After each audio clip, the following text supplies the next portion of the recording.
러시아가 새 위협 수단으로 우크라이나를 타격했습니다. 외신들은 현재 러시아가 우크라이나군의 결사항전으로 진격 속도를 내지 못하고 있으며 군사적 능력을 과시하고 서방의 위협 메시지를 보낸 것이라고 바라보고 있습니다. 19일 러시아 국방부가 킨잘 미사일을 사용해 우크라이나 서부 이바노 프랑키우스크 외곽 델야틴에 위치한 우크라이나군 미사일 항공기 탄약 저장 시설을 파괴했다고 밝혔습니다. CNN은 미국 관리들을 인용해 극초음속 미사일 발사 사실이 확인됐다고 보도했습니다.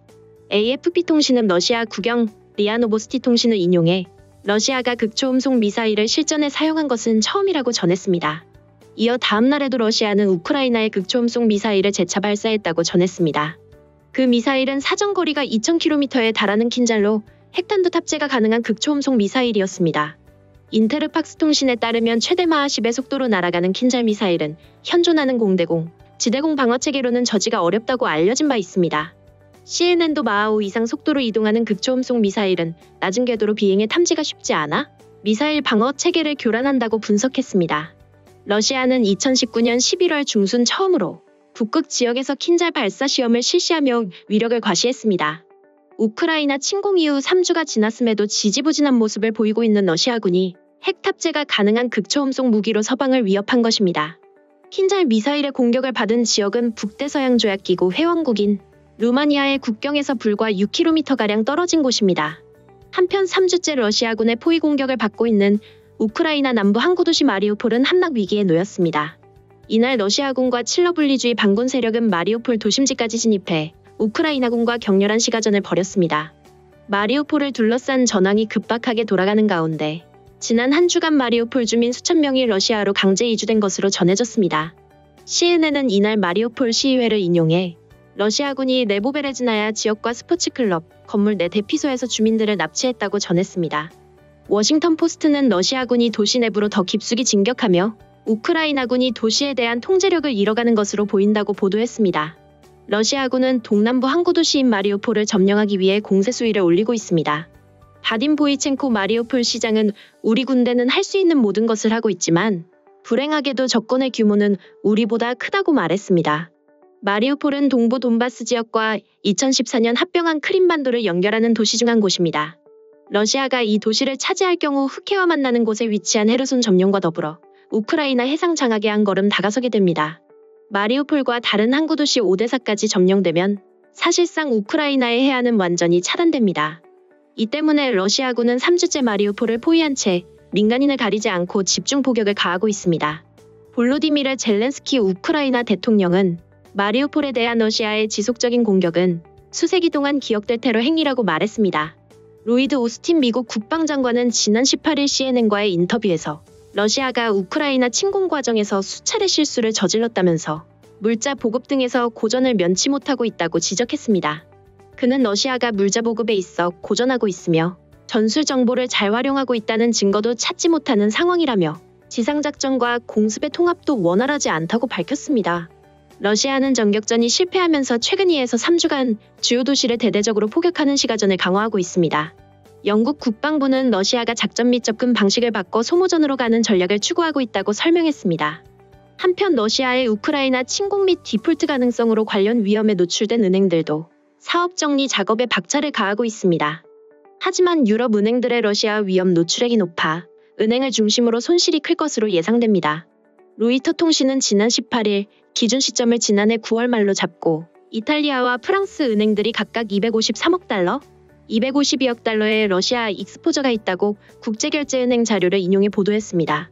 그 뒤를 이어 오스트리아 은행들의 익스포저는 175억 달러입니다. 자산 기준으로 러시아에서 10번째로 큰 오스트리아 은행 RBI는 옛 소련 붕괴 이후 계속 운영해온 러시아에서 사업을 철수할 가능성이 있음을 시사했습니다. 로이터 통신에 따르면 지난해 RBI 순이익 15억 유로 가운데 3분의 1이 러시아 시장에서 나오고 있습니다. RBI의 러시아 익스포저는 지난해 말 228억 5천만 유로이며 RBI는 우크라이나 고객에 대해서도 22억 유로의 대출을 갖고 있습니다. 이탈리아에서 두 번째로 큰 은행인 유니크레디트는 러시아에서 14번째로 큰 은행으로 러시아 내 직원은 4,000명에 이릅니다. 하지만 유니크레디트도 러시아에서의 철수를 검토하고 있다고 로이터 통신이 전했습니다. 유니크레디트는 러시아 사업을 완전히 정리하는 데 74억 유로가량이 들 것으로 예상하고 있습니다. 또한 루브라 가치가 0으로 하락하면 파생상품 분야에서 10억 유로 손실이 있을 것으로 점치고 있습니다. 프랑스 은행 소시에테 제네랄은 지난해 말 러시아 익스포저가 그룹 전체의 1.7%에 해당하는 186억 유로입니다. 소시에테 제네랄의 러시아 법인인 로스은행은 200여 개 지점을 보유하고 있습니다. 소시에테 제네랄은 러시아 사업이 몰수될 경우 핵심 자본 비율의 0.5%포인트를 잃을 것이라고 계산했습니다. 러시아 사업 중단을 선언한 독일 도이치뱅크는 작년 말 기준 러시아 익스포저가 29억 유로입니다. 대출에 의한 익스포저 14억 유로와 우발적 위험 노출액인 15억 유로로 구성되어 있습니다. 미국 은행 중에서는 시티그룹이 가장 많은 러시아 익스포저를 갖고 있습니다. 러시아 위험에 98억 달러가 노출된 시티그룹은 러시아 사업 철수로 익스포저의 절반을 잃을 수 있는 처지라고 로이터 통신이 전했습니다. 한편 많은 네티즌들은 이러한 러시아의 근황에 대해 분노와 우려를 드러냈습니다. 핵의 군사 사용은 히로시마 나가사키 이외엔 역사상 없었으며 인도적, 지구 환경적으로도 절대로 행해서는 안 되는 카드다. 하물며 방위가 아닌 스스로 일으킨 군사 침공, 군사작전에 사용한다면 그 죄가 무엇보다 무겁다. 미국과 유럽 주요국이 러시아가 핵사용을 단행했을 때에 어떤 대응을 할 것인가라는 시뮬레이션이나 대응 등을 검토를 하고 있을 것이며 지금도 우주로부터의 감시로 핵사용을 경계하고는 있겠지만 체르노빌 원전 사고가 있던 나라를 불합리한 침공으로부터 보호하고 그들이 제2의 히로시마 나가사키가 되게 해서는 절대로 안 돼. 러시아에 대한 경제 제재는 전 세계 국가들이 협조할 수 있다면 엄청난 효과를 발휘하겠지만 결국은 각국의 사정이 우선시되어 크게 동조하지 않으므로 한정 효과밖에 없다. 분쟁 처리를 책임질 조직으로 생각되어 있던 유엔은 당사국 러시아가 거부권을 행사하기 때문에 해결의 길도 정하지 못했고 우리 모두는 제대로 된 수단으로는 해결이 불가능함을 알게 됐다. 무력으로 침략하는 러시아에 대해 러시아의 행위에 반대하는 국가들은 러시아와 마찬가지로 무력으로 진압하는 수밖에 방법이 없다.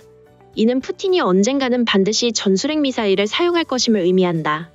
인간은 스스로 만든 것은 반드시 사용해왔다. 이건 역사적으로 알려진 사실이다. 향후 전환은 진정되기는커녕 확대해 갈 것이다. 일본도 도망가지 못하고 말려들겠지. 16일 21일은 미국이 서방은행에 러시아 소유 달러의 동결을 제한적으로 풀어줘서 해결 가능하겠지. 문제는 25일 이후다. 서방은행은 러시아 국채중 루브라 표시 채권으로 이미 크게 손해를 봤는데 달러 표시 채권도 못 받으면 서방은행이 먼저 부도가 날 수도 있다.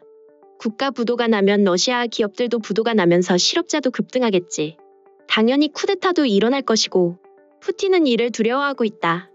넓은 땅을 가졌고 점점 발전해 나가는 국가였으나 푸틴이라는 한 사람의 잘못된 판단으로 북한만큼 가난한 국가가 되게 생겼구나.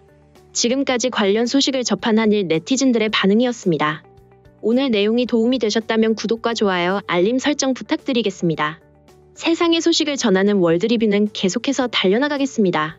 시청해주셔서 감사합니다.